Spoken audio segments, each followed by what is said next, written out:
Estás escuchando Habla País. Habla País. Habla País.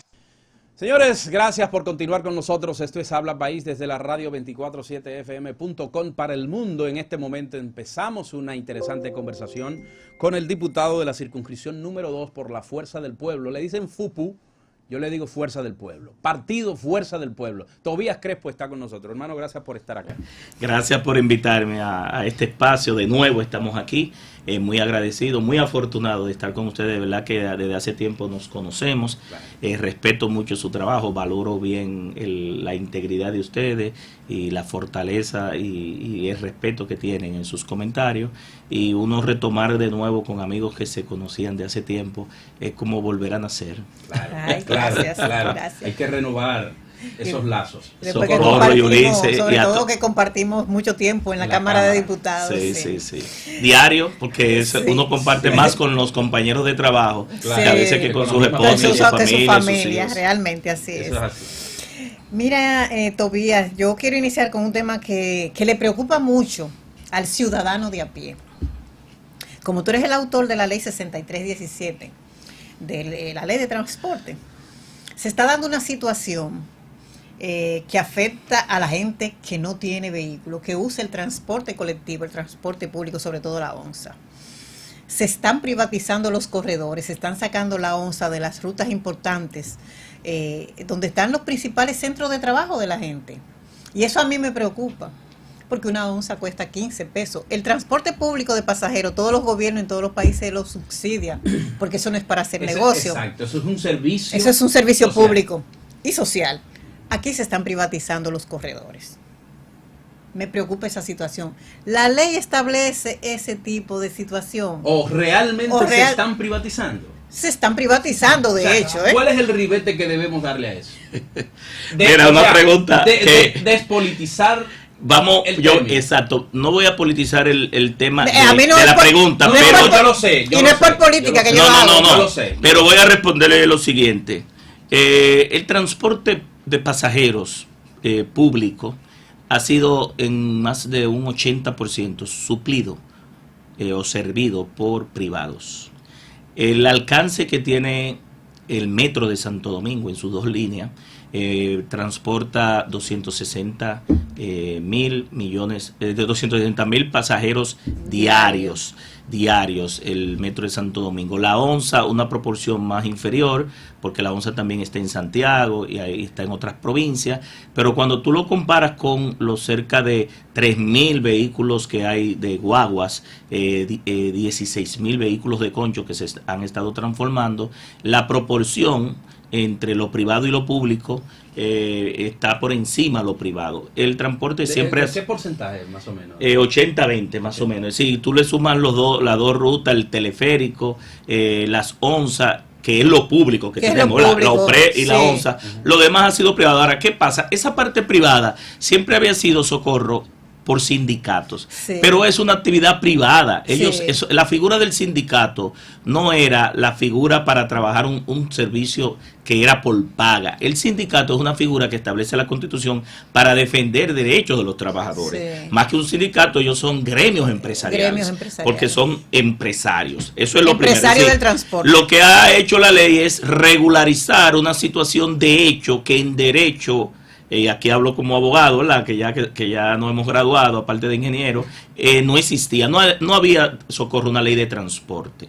Todo lo que se había hecho en el transporte del año 66 hasta la fecha que se creó la DGTT era por uso y costumbre, lo que le llaman el derecho consuetudinario. La ley vino a legalizar lo que estaba ya establecido. Establecido. ¿Qué dijo la ley? Bueno, las rutas son del Estado, no son de ellos, porque y eso está claro en la ley, ante cualquier sentencia en los tribunales, las rutas son del Estado, que es quien las construye, la conserva, le da mantenimiento y que la opera en caso de que estratégicamente le convenga, pero que el Estado, su función principal es ser el regulador, más que Pero hay ciertos más tipos, que participar. Sí, pero el transporte como actividad estratégica de la sociedad no debe dejarse todo a lo privado, porque si el privado te arma una huelga, te arma una paralización, tú dejas varado una gran cantidad de personas que no pueden movilizarse y desplazarse, y cuando se para el transporte se para la economía. y el desarrollo de un país. Entonces, la ley estableció un esquema mixto. La parte pública, el diseño, las rutas troncales, incluso dejó el artículo 356 de la ley 6317, que el gobierno anterior no lo puso en práctica y ahora ha permitido que este gobierno haga una contrarreforma, y voy a entrar más adelante a explicar la contrarreforma. La ley establecía que las rutas son del Estado, que podía proveer el servicio a través de las rutas troncales. El sector privado podía participar en las rutas alimentadoras, porque per se, como decía el director de la DGC, las rutas alimentadoras son las que sirven gran parte de los pasajeros a las rutas troncales, y que en caso de no poder hacer, licita las rutas por un periodo de 5 años, y ahora aquí en los fideicomisos se le están dando por 10 y por 20, y la ley establece por 5 años, o sea, renovable, la ley con los fideicomisos. con el tiempo. Y con el tiempo. Con el fideicomiso no, porque el fideicomiso no es una obligación, es una opción, pero no están obligados. Pero una vez se abocan a asumir el fideicomiso, donde gana el fideicomiso, el contrato se le está dando, no puede ser más de 5 años. El contrato se le está dando por más de 5 años y está violando la ley. El contrato del fideicomiso, no la figura, porque la gente se confunde. Exacto. La figura del fideicomiso como término en el tiempo, y el contrato, que sí, quien establece las responsabilidades y los acuerdos es el contrato de fideicomiso, y el contrato es ley entre las partes, pero en este caso una de las partes del Estado. Sí. Que es peligroso. Entonces, estoy hablando de los fideicomisos públicos y público-privados, no los fideicomisos privados, porque ya eso es derecho privado. Nosotros estamos hablando de lo que le interesa al pueblo, lo público. Entonces, dice que si el Estado no le interesa, la licita a través de un título habilitante o una licencia de operación que la puede dar el Intran si la ruta es interurbana, intermunicipal, que aquí también se está violando la ley, y la alcaldía cuando el origen y el destino es el ayuntamiento local. Intran y alcaldía, claro. Cuando es interurbano.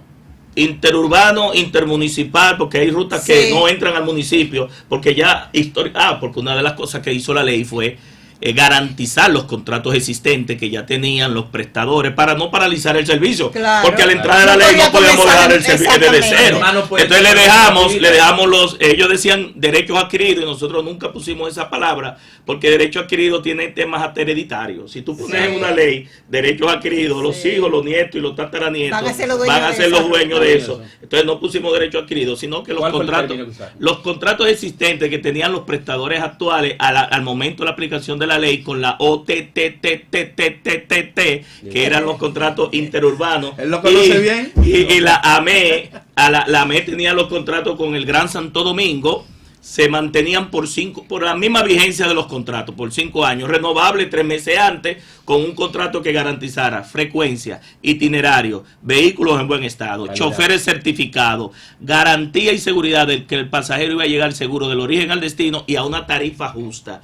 E iba un poco más allá, decía que cuando en una ruta no se garantizara la rentabilidad económica, el subsidio que debía dar el gobierno iba a ser al ciudadano de a pie, a la demanda, no a la oferta. ¿Por qué? Porque se ha demostrado en todos los países que cuando el subsidio se da a la oferta, es decir, a los prestadores, crea distorsiones económicas porque es un privilegio y desigual para los otros, crea corrupción y crea carteles. Es decir, ya esa corrupción llega a un nivel tan grande que crea carteles. Y ese beneficio nunca llega al ciudadano a pie. La ley establece que a través de una tarjeta, porque la ley establece integración técnica, operativa y tarifaria, para que a través de una tarjeta, todo eso está en la ley. Es una ley para los próximos 30 años, lo que pasa es que ha sido mal aplicada, y en este gobierno hemos puesto al ratón a cuidar el queso, que es uno de los graves problemas que nosotros no vamos a ver mucho avance por esos intereses tan fuertes que hay. Entonces, establece que el subsidio debe ir a los envejecientes, a los discapacitados, a los estudiantes con su tarjeta de estudiante, a los policías y militares, porque los policías tienen su cédula de militar y policía. Si no es difícil dar el subsidio, si se quiere. Claro, por cada quien tiene un número de cédula, y un número de cuenta. Y en el caso de los empleados públicos, por ejemplo, que ganan menos de 20,000 pesos, que ya la canasta familiar está en 40 y pico, se puede dar de 20, lo que se hizo en Brasil, un vale transporte, que es un subsidio de 22 pasajes de ida y vuelta para aquellos empleados públicos y privados que ganen menos de 20,000 pesos. Tú le llegas unas transferencias, como se hace la transferencia condicionada a través de la tarjeta de Supérate, pero en este caso sería a través de la nómina, es decir, que no es difícil. llevar el subsidio al que se desplaza, pero es más fácil políticamente dárselo a la oferta, porque el control que tiene. Incluso, perdón. Digo, esto que estoy hablando es con verdadera responsabilidad, y lo he dicho siempre. No, lo que dice la ley. Yo lo he dicho, y lo dice la ley. Y lo discutimos con ellos, y lo dice la ley. Cualquier ineficiencia económica que lleve a que la ruta, por cualquier razón, costo por kilómetro, por asiento o por pasaje, porque hay diferentes formas para establecer la tarifa, dependiendo de cómo convenga, si no da el valor económico, porque como tú decías, Socorro, yo escucho al ministro de la Presidencia, que es el que está dirigiendo todos estos proyectos de contrarreforma del transporte, incluyendo los corredores. Voy a entrar a los problemas que hay en los corredores. Decir que la tendencia con el FITRAN, que fue un fideicomiso que aprobamos, pero que queda ilegalmente porque no hay una ley, que la ONSA debe ser eficiente. La tendencia de este gobierno es a eliminar la ONSA, van a eliminar la OPRE y van a manejar desde Palacio todas las operaciones. Eso viola la Constitución de la República. Espérate, tú mencionaste algo que me afecta. ¿Cómo que van a eliminar la OPRE? No es el método. No es eliminarla. Mira, pues es que hay un problema entre el director de la OPRE y del ministro de la Presidencia. No sé cuáles son los problemas, pero es muy profundo. Ni siquiera lo invitan a ninguna reunión. No está en el diálogo. Yo estoy en el diálogo representando. ¿Y el director de la OPRE no está en el diálogo? No está. Y pregunté que por qué no estaba. Porque querían poner a los alcaldes a través de la liga, y yo digo, no, por aquí, el plan que está estableciendo el gobierno de teleférico, de monorriel, de la línea, y no está aquí el actor principal, no está aquí, el TAE de la ONCE, el TAE del Intran, el TAE de la Oficina de Movilidad, que está violando la ley, porque con el decreto que se crea esa Oficina de Movilidad Sostenible en Palacio, le quita funciones al Ministerio de Obras Públicas, que es la unidad ejecutora que nosotros pusimos en la ley, que debería construir las infraestructuras viales de transporte, porque las infraestructuras de transporte, metro, teleférico, monorriel, tranvía, son obras públicas. Entonces, le quita competencia al Intran, porque es el que planifica, desarrolla y es el regulador del sector. Y ejecuta. El Intran no ejecuta, porque no puede ser juez y parte y no puede fiscalizar. Por eso es que la DGC es parte del Ministerio de... nosotros duramos 12 años y medio trabajando esta ley, y muchas cosas que uno quería lograr. Por ejemplo, nosotros queríamos que la DGC no estuviera en la Policía Nacional. Hicimos todo lo posible y lo imposible. Tú sabes, Socorro. Sí. Primero pusimos una policía de tránsito aparte, como era la ME. Luego que nos dijeron que no, que violaba la Constitución. Tuvimos que buscar el SECSE, un cuerpo de seguridad, pero el Ministerio de Defensa no es parte del Ministerio Público, no es auxiliar de la policía. Y tuvimos que terminar en la Policía Nacional, en el Ministerio Interior, porque la policía es la contra, ¿verdad? Todo poder tiene un contrapoder. Claro. Y aquí yo veo que hay gente que quiere, en propuesta en el diálogo, llevar a que la DGC sea parte del Intran. No se puede. Igual que un alcalde es alcalde del distrito que quería también tener la AME. Oiga, usted quiere ser un monarca, usted quiere ser el que aprueba la ruta, el que la fiscaliza, el que cobra. No, todo en un estado de derecho donde a los poderes hay separación de poderes. El funcionario debe saber que todo peso debe tener un contrapeso, porque el poder corrompe, ¿verdad? Y cuando es absoluto, corrompe absolutamente. Entonces no puede ser que tú tengas toda la cadena de servicio, ¿verdad? O de valor, como le llaman a nivel privado, en un solo ente. Entonces la gente tiene que acostumbrarse a que si usted es alcalde, haga las atribuciones que le da la alcaldía. Incluso los policías municipales no existen, según la nueva Constitución. Se llaman fiscalizadores municipales, porque la policía es una. Y por eso no podíamos crear otra policía paralela a la existente.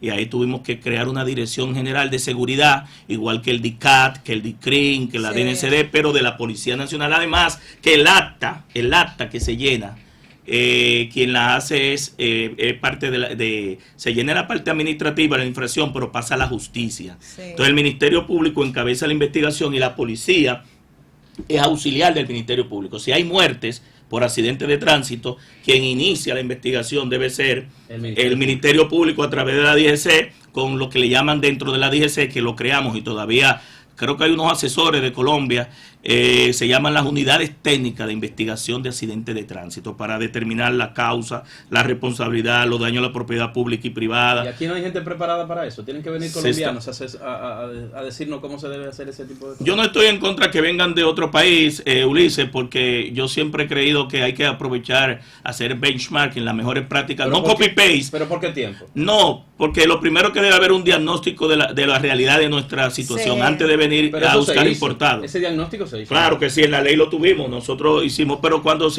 le digo que trajeron gente de fuera, es porque ya están más avanzados, por ejemplo. Tienen mejores prácticas. Mejores prácticas en Colombia, en Chile, con los carabineros, bueno.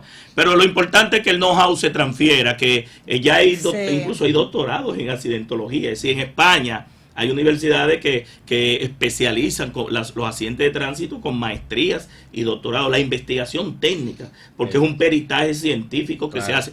Aunque tú no tengas computadora, no tengas simulador, con un simple lápiz y papel, tú te puedes dar cuenta, porque es una escena del crimen. Claro. Puede ser que sea un homicidio culposo, no voluntario, pero también puede ser que el accidente haya sido provocado. Ahora, ¿quién lo detecta eso? Y entonces en la ley está incluso las agravantes, si fue bajo exceso de la droga, del alcohol, carrera de auto en la vía pública. Es decir, dependiendo de las condiciones que se dieron para el choque, para la colisión, el accidente de tránsito puede ser determinado que fue una planificación estratégica y no un homicidio culposo o un homicidio inintencional. Exacto. Entonces, con razón a los corredores, voy a entrar ya a los corredores. La ley mandaba eso, la transformación del concho en un transporte masivo. La apuesta de la ley es a la masificación y a la colectivización. Sacar los carritos, que lo que hace mucho. Y los motores, incluso convertirlo en un medio más seguro. Tú sabes que nosotros tenemos el 55% del parque vehicular en motores, vehículos de 2 ruedas, y por eso es que tenemos que el 60 al 67% de los accidentes de tránsito está involucrado en una motocicleta. Entonces, ese fenómeno de las motocicletas hay que abordarlo con responsabilidad. Y el Ministerio, ustedes ahorita hablaban de seguridad ciudadana, el Ministerio de Interior y Policía y el Intran han violado la ley con el plan de la tarjeta que le están dando a los motoconchos porque no están cumpliendo la ley a cabalidad, están creando otro registro paralelo a los impuestos internos y lo que se está viendo aquí es una dualidad de funciones. Porque, se da mucho en mira que lo que pasa, la seguridad ciudadana, la seguridad vial es parte de la seguridad ciudadana. Cuando una gente sale a pie, en motor, en bicicleta, en vehículo, impacta de manera violenta o no las víctimas mortales y los heridos. Entonces, aquí no hay nada que provoque más muerte violenta que los accidentes de tránsito. Los accidentes de tránsito están por encima de los homicidios, de los atracos, de los feminicidios, de toda muerte violenta. Entonces, de los suicidios. De todos los suicidios. Entonces, los corredores, la ley ordena eso, que incluso pusimos en un plazo de 10 años, que cada vez que nosotros echamos un galón de combustible hay 50 centavos de la ley de eficiencia recaudatoria que se aprobó en el 2012. Hay 2 pesos, ¿verdad? 1.50 va a RD Vial, que junto con los peajes permite el mantenimiento y la expansión de las vías, y 50 centavos va a cambiar por 10 años, pusimos un plazo de 10 años, ya la ley lleva 5, a cambiar todo el transporte, los vehículos chatarra, por vehículos de mayor capacidad, porque la apuesta es a sacar una gran cantidad de vehículos de las vías. ¿Esos fondos dónde están? ¿Dónde van? Se dice que hay más de 12.000 millones de pesos. ¿Quién no tiene? ¿Dónde están? Porque desde el gobierno anterior no se había aplicado. Ahora, ¿qué es lo que pasa? Los cuartos que quemaron lo de Discovery, yo lo vi, están quemados. Pero mira, no solamente eso. ¿Tuviste la foto? Es que pero yo no sé dónde están esos cuartos. Es que no se está usando, le dice, ese dinero tampoco. En los corredores, ¿qué se está haciendo? Está bien, que no se esté usando Pero está. ¿Dónde está? ¿Quién lo tiene? ¿Qué banco lo tiene? Hubo un transportista que le pidió al gobierno, a este gobierno por escrito, al gobierno anterior, y salió una denuncia que dónde estaba ese dinero, que fueron los transportistas que lo pidieron cuando se estaba modificando la ley de reforma tributaria. Pero lo importante es que en el corredor, ¿qué se está haciendo? Están obligando. Pero no te me vayas por... Espérate. Tú tienes, porque tú te no, porque yo no sé si esto, porque yo no soy del Estado, es decir, yo no manejo en tesorería. Pero como miembro sí hubo un transportista que le pidió a un exministro de la presidencia anterior que le dijeran dónde está estos cuartos, lo publicó en la prensa, y no se ha dado seguimiento y no se ha dado respuesta. Solo tienen invertido en el sector privado, en vaina de apartamentos y cosas de eso. Seguro. Bueno, pero ya... Eso es lo que hay que pensar, pero o se lo han robado. Pero como periodista, averigüen... Como los fondos de pensión. Averigüen esa comunicación, porque esos 50 centavos era para cambiar esos vehículos, pero no por todo el tiempo, Lice, era por 10 años, Por porque 10 el años. Estado no podía. Y lo de los 5, es que ya la ley lleva 5 años. Sí. Entonces, ¿qué pasa? Están primero forzando a los prestadores a que entren en el fideicomiso. El fideicomiso es una opción, no es una obligación. La única obligación que dice la ley es convertirse en empresa. De que usted se convierte en empresa, ya está cumpliendo con la ley. Y hacer un contrato con el Intran o la alcaldía para garantizar vehículos en buen estado, por eso el plan de cambio de flota por vehículos en buen estado, choferes certificados por el Intran, frecuencia, itinerario para que los pasajeros no se queden varados, y eso con la tecnología se puede hacer, seguridad, porque el transporte público masivo es más seguro que el transporte en concho o en motoconcho, si siempre el transporte colectivo va a ser más seguro. Claro. Y a una tarifa justa. Entonces, a ese término a mí no me gusta. la tarifa justa. A mí ese término no. ¿Qué es una tarifa justa? ¿Quién Una lo tarifa determina? ¿Qué lo racional. determina? Lo que pasa es que el término de tarifa justa lo pusimos así, porque el componente social del transporte implica casi en todos los países un subsidio. Es muy difícil que que un trayecto te dé una rentabilidad, a menos que no sea en un plazo de tiempo. Por eso es que está el corredor de la Núñez. ¿Por qué hay problemas? Primero, porque el Intran en la gestión anterior había determinado que ahí iban a pasar 12.500 pasajeros. No llegan a 6.500, es decir, menos de la mitad. Pero me imagino que lo hicieron bajo una premisa a propósito para meter un pasaje sombra, es decir, un subsidio sombra a posterior. Bueno, cuando ellos van ahora dicen que no están transportando a esas personas, le quitaron la onza. También lo quitaron en los ríos, la que viene de la de la Churchi, la quitaron en los ríos. Si ustedes se dan cuenta, con el tiempo van a ir sacando la onza de todos los corredores hasta desaparecerla. Y está en el FITRAN. Cuando usted lee el contrato del FITRAN, por ahí no habla nada ni de la onza ni de los PRE. Se queda solo el Ministerio de la Presidencia administrando un gran fideicomiso. Estos corredores con un fideicomiso vinculado y fideicomiso adherente que cualquiera puede invertir. No sé si me están... La pregunta tuya sobre la privatización, cuando nosotros terminemos este gobierno en el 2024, no va a quedar nada público si le dejamos esa carrera ascendente de alianza público-privada y de fideicomiso. Este gobierno está privatizando todo, yo creo que hasta el agua y hasta el aire, y te lo digo porque estoy en el Congreso y hemos echado la ley del FIMOVI, pues yo iba a coger mi turno porque también el comité técnico y el consejo directivo iban a haber 4 personas del sector privado y iban a tener más votos que los del gobierno. Para que vea la misión, la mentalidad que hay en el Estado de los privados, de que el consejo de una élite oligarca que pone en juego la estabilidad de la clase media, y a los pobres, pues ya tú sabes qué pasa, que cuando una élite oligarca dirige, y eso para nadie es un secreto. Si tú analizas las figuras del gobierno que están ahí, son empresarios todos. Cuando te digo todo, guardando el respeto, somos todo, como dijo la madre superior. Bueno, ese es un problema. Eso es un problema. Sí, porque no hay todo, mira, el ministro de la Presidencia dice no, que la ONSA debe ser eficiente, la OPRE debe ser eficiente. Yo creo que sí, y hasta los privados deben ser eficientes, que no son eficientes. Sí. Pero dígame, el ministro de la Presidencia, ¿en qué país del mundo el pleno desarrollo de los mercados y la libre oferta y demanda ha funcionado? Que me lo diga a mí. Porque siempre la mano del Estado debe entrar, porque el empresario, su ambición y su agiotismo, lo que ve es rentabilidad. Por eso tú ves que en la ley de seguridad social todas las decisiones es costo-beneficio, no está el factor humano, el factor humano no importa, el factor porque humano la decisión nada más para es costo-beneficio. Y yo lo digo con responsabilidad, yo no soy izquierdista ni comunista, me considero de centro izquierda, ¿verdad? Progresista. Pero yo sé que no le podemos dejar todo a la mano voraz del capitalismo. No sé si estás de acuerdo, Ulises. No, yo estoy totalmente de acuerdo. Lo que pasa es que ustedes han estado en el poder y no lo han practicado tampoco, porque hay muchos de ellos que, o sea, muchos de los que salieron del gobierno salieron millonarios justamente. Y estuvieron en esos programas. El tema de la corrupción no tiene que ver con una... No estoy diciendo tú, no estoy diciendo incluso... No, porque yo no voy a defender nunca a los corruptos, al contrario.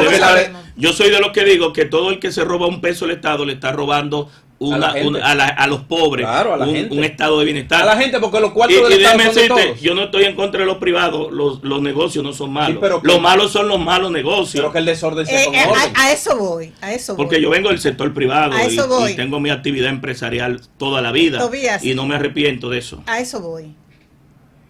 Las alianzas público-privadas que se están dando, los empresarios no están aportando nada. ¿Te puedo decir algo?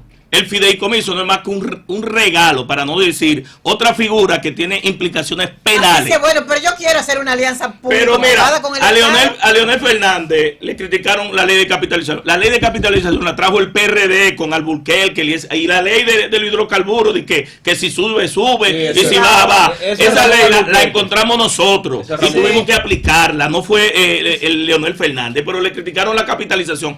Cuando Leonel entra en el 96 tenía un senador y tuvo que aplicar la ley de capitalización de las empresas. Y entonces tuvo que aplicarla, pero la ley de capitalización, aún con lo que pasó en esta institución que están eliminando, el FOMPER, le ha dejado de ingreso al Estado 26,000 millones. Ahora, se le da un porcentaje de participación, pero no se le da completamente la propiedad del Estado al privado. Claro. Pero en el privado, el inversionista pone todo el dinero y suple el servicio o adquiere el bien, si es mueble o inmueble. Pero en esto de fideicomiso en Punta Catalina fue un regalo, porque no es ni capitalización. Ajá. Es verdad que no es privatización, es peor. Fue un regalo, para no decir un robo. El empresariado no ha aportado que aportó y se le dio a un comité técnico que es del sector, que es generador, que estuvo en la CDE. ¿Y cómo es más eficiente? Porque hay una tendencia en este gobierno y sobre todo el PRM, viene a niveles de los niveles de poder de la geopolítica, de desacreditarnos a nosotros los políticos, que somos todos ladrones, que no somos eficientes, para que entonces la sociedad civil, que ya está dirigiendo desde su máxima expresión, tú no ves la participación ciudadana atacando. ¿Por qué? Porque es parte del gobierno. Todas las figuras que eran Mancha Verde hoy son funcionarios. Pero no solamente eso, está gobernando el sector privado, la élite. Entonces el descrédito no sirven. No puede ir un político a las altas cortes, no puede ser procurador político, para que venga un empresario o una sociedad civil que está todo dirigiendo. Entonces, ninguno de eso es más serio que yo. Si vuelvo a nacer, vuelvo a ser político. No me arrepiento. Es que además tú vives en los barrios, tú convives con la gente. ¿Cuándo ha ido Lisandro Macarrulla al barrio de Cristo Rey? No sé si lo conocen. Bueno. No creo que lo conozco. ¿Cuántas recetas te llegan? Pero hay senadores hay senadores y funcionarios que tú los sueltas un Mario de eso y se te pierde. No, que no va porque tienen miedo. ¿Cuántas recetas te llegan a la semana? Tú sabes que como ya yo no estoy en el gobierno, los requerimientos la presión ha bajado. La presión ha bajado, pero nosotros siempre estamos dando la cara, porque el político debe ser solidario, debe tener sensibilidad social. No es la base mía, el clientelismo ni el populismo, y ustedes lo saben. Yo soy un político de respeto. Al contrario, de ti dicen que tú eres muy tacaño, porque tú no sueltas. Sí. No, porque... Pero yo siempre estoy de cara con su patrimonio, pero no se lo puede regalar. Pero déjenme desarrollarme, pero ya Ulises me dio tacaño, pero yo le voy a decir... Porque lo que dicen de el hombre no camina. Lo que dicen de Crespo es que el hombre no camina, pero ¿cómo diablo va a caminar si no tiene los recursos del Estado a mano y no le puede resolver a la gente? Bueno, le resuelven la medida de las posibilidades. En los 8 años porque ¿qué quieren? ¿Que pongan lo de tu empresa en eso? Yo te puedo decir, Ulises, que en los 8 años del gobierno anterior a nosotros no nos empoderaron, por un tema de que siempre entendieron que éramos de Leonel. Competencia política. En nuestro barrio de los Jardines, el sectarismo en extremo, porque ese equipo es muy sectario.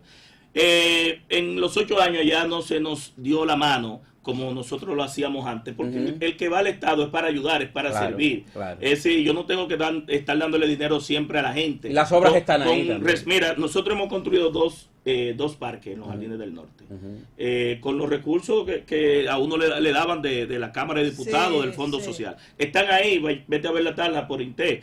Hemos construido una cancha y techado una cancha, porque hemos dejado impronta. Yo creo que aparte del dar, porque hay que dar, pero el que se basa su campaña y su actividad política, no hay bolsillo que pueda. Entonces yo creo en que mientras enseñas a pescar a la gente, tienes que darle algo de pescado porque si no se te muere. No, porque mientras aprende, ¿cómo va a aprender si no está Por eso mismo, ya cuando tenemos que irnos. Final.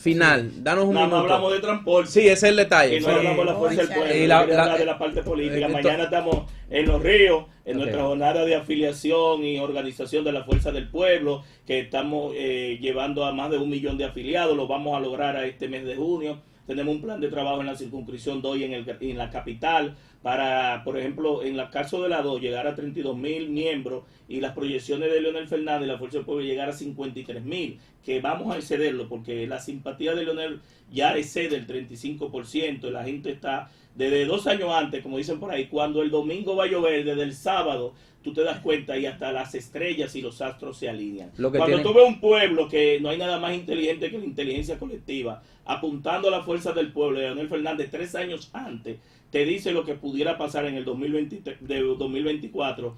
Y ahora el objetivo es fortalecer al partido, es decir, que el partido supere la barrera del 30%, porque ya estamos en 20 y pico por ciento, y ha sido un trabajo muy fuerte. Hemos estado trabajando en reuniones, en asambleas y en todo, y creo que las expectativas andan bien a nivel político, y si las cosas siguen como van, porque el 2022 es el año del avance, el 2023 de la consolidación y el 2024 de la gran victoria hacia el Palacio Nacional con Leonel Fernández y la fuerza del pueblo. Tienen que tener mucho cuidado todavía con los porcentajes.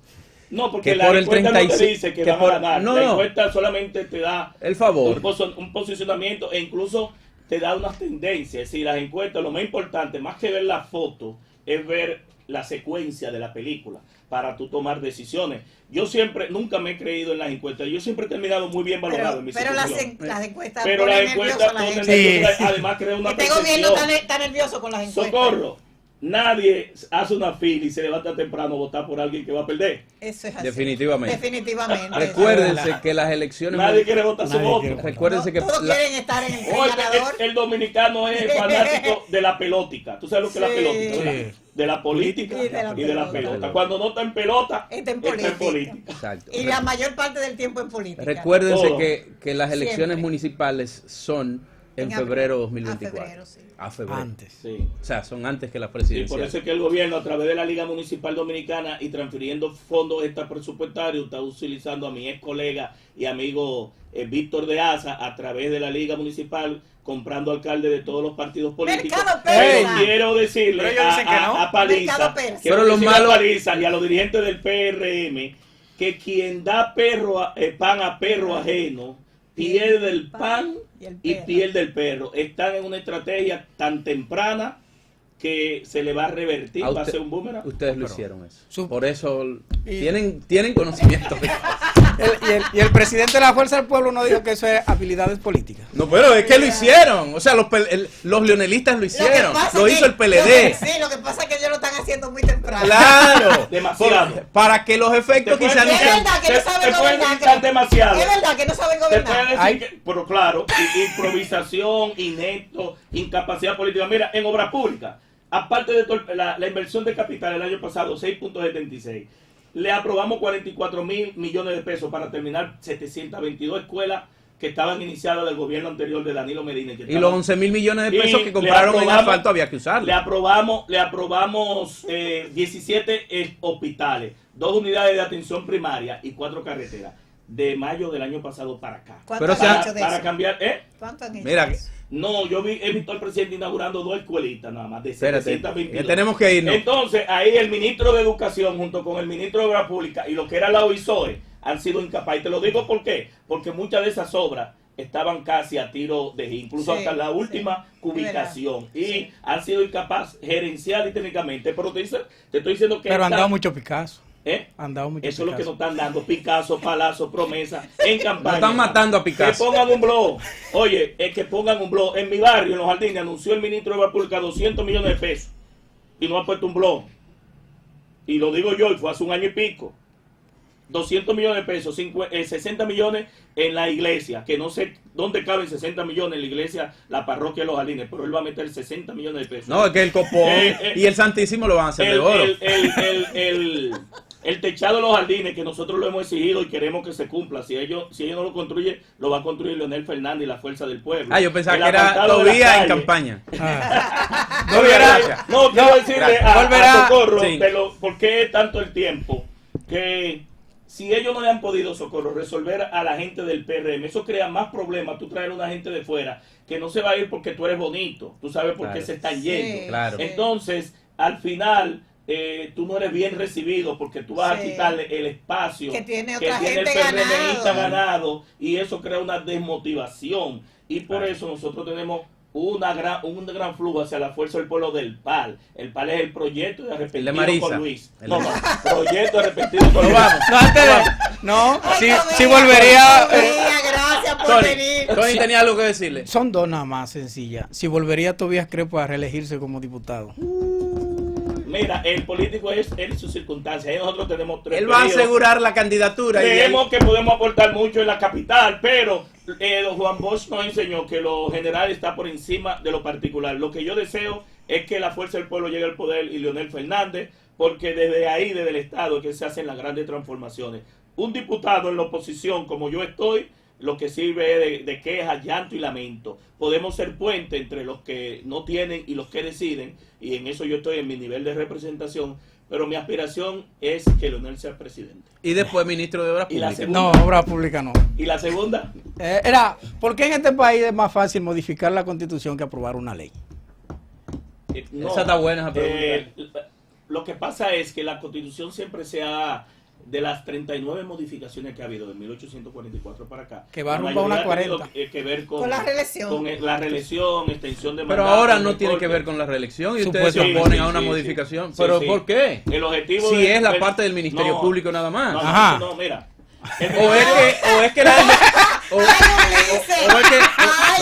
el 50 más 1. Pero ellos han dicho que no. Pero una cosa es lo que tú digas y otra es la que bueno, tú pero hagas. lo que yo diga no. No, han dicho ellos. No, te digo, una cosa es lo que tú dices y otra es la que tú haces. Yo cubrí Congreso 13 años. Pero igual la FUPO está ahí, igual el PLD está ahí. Si intentan hacer eso, lo pueden enfrentar. Pero Hipólito mandó a aplicar Macana. ¿Tú sabes lo que es Macana en el Congreso, verdad? Sí. Porque él por los 14 y en el PLD... Dentro de lo que están gente de la Fuerza del Pueblo ahora, que son senadores. Mira, te puedo decir que lo van a expulsar. La modificación lo van a expulsar, eso se la modificación de la Constitución le tumba el discurso a Luis Abinader. Luis Abinader ha sido muy claro diciendo que uno de sus grandes logros en este tiempo ha sido la independencia de la justicia y del Ministerio Público, que el Ministerio Público no es parte de la justicia. Pero falta mucho por hacer. No, con ese Ministerio Público, Ulises, que lo establece la Constitución, lo establece la Ley Orgánica del Ministerio Público, entran de carrera, el mismo Leonel dejó de nombrar 1000 y pico de fiscales y solamente puede nombrar 7 adjuntos. Fue que este gobierno metió preso a 2 hermanos de un expresidente, a 4 generales activos y a un grupo de empresarios de suplidores. Esa es la mejor muestra de la independencia. Sí, fue con esta constitución y con esta ley, porque él necesita modificarla. Bueno, porque hay cosas que superar todavía. Ustedes lo saben, ¿no? Mucho por hacer. No. El 50 más 1. En vez de bajar el 50 más 1, yo le exhorto al presidente Abinader que se dedique, a bajar el plato. Pero que él ha dicho que él no va a tocar esa parte. ¿Por qué insistir en eso? Ese es el trasfondo que hay. Socorro, que cubrió Congreso, sabe que en la modificación constitucional, aunque la ley que convoca la necesidad de la reforma de la Constitución esté cerrada, el asambleísta es soberano. Bueno, gracias, Tobías. Nos quedamos con temas, pero gracias por venir, una conversación muy amena. Sí. Muy franca. Muy franca. No, porque muy así directa, que debe ser. Me gustan esos debates porque pero ponen es a que uno, así es. le sube la Lo adrenalina activan, un sábado, y lo sábado tan temprano le sube la... Y lo activan y él va a trabajar de aquí, él va a trabajar. Pero de aquí yo voy a trabajar. Pero eso es lo que digo. Yo voy a salir a trabajar, pero lo que digo es que píchamela fácil. A mí a veces me dice, mira, ¿de qué tú quieres hablar? Yo, no, de lo que usted quiera. A mí no me gusta ningún programa. Yo te pregunto, ahora en vivo, esa joven, Tony, te preguntó ¿de qué tú querías hablar? Por eso me gusta este tipo de programa, porque uno saca chispa. Bueno, nos vemos el otro sábado, si Dios lo permite. Nos vemos. Socorro Arias. Que tengan buen fin de semana y nos encontramos el próximo sábado aquí en Además, Habla País. la confianza me tira muy duro. Estás escuchando Habla País. Habla País. Habla País.